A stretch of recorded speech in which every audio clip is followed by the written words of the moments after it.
మార్గాని భరత్ గారిని అనుశ్రీ సత్యనారాయణ గారు చాలా ఇదిగా మాట్లాడారండి. దాన్ని నేను ఖండిస్తూ ఈరోజు మాట్లాడుతున్నాము. ఆయనకి ఒక సైన్యం ఉందండి, అది గుర్తుపెట్టుకోండి. మీరు మాట్లాడేటప్పుడు మీ నోటికి వచ్చినట్టు మాట్లాడకొద్దు.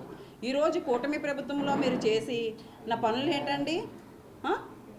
మిమ్మల్ని మొన్న సస్పెండ్ చేశారు జనసేన తరఫు నుంచి, మళ్ళీ మీరు వచ్చారు. ఇలాగా చేసుకుంటూ వచ్చి ఈ రకంగా మీరు విమర్శించడానికి ఆయన స్థాయి మీది కాదని నేను చెప్తున్నాను.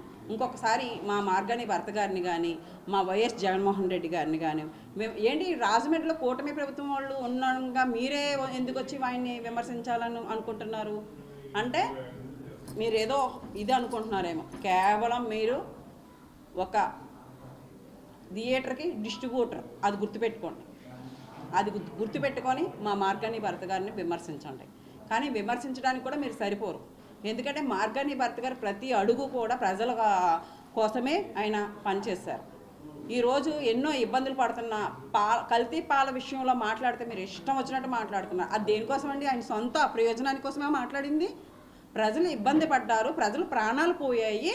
మరి ఈ ప్రాణాలు పోయినందుకు దీనికి ఏంటి 10 లక్షలు ఇస్తున్నారా మీరు అని చెప్పి ఆయన అడిగాడు.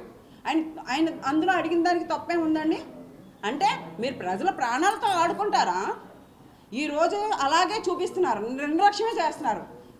ఈ నిర్లక్ష్యం మీరు గబగబా తీసుకెళ్ళి హైదరాబాదు ఎన్నో హాస్పిటల్స్ ఉన్నాయి, అర్జెంటుగా వాళ్ళందరినీ తీసుకెళ్ళి సరైన ట్రీట్మెంట్ ఇప్పించవచ్చుగా.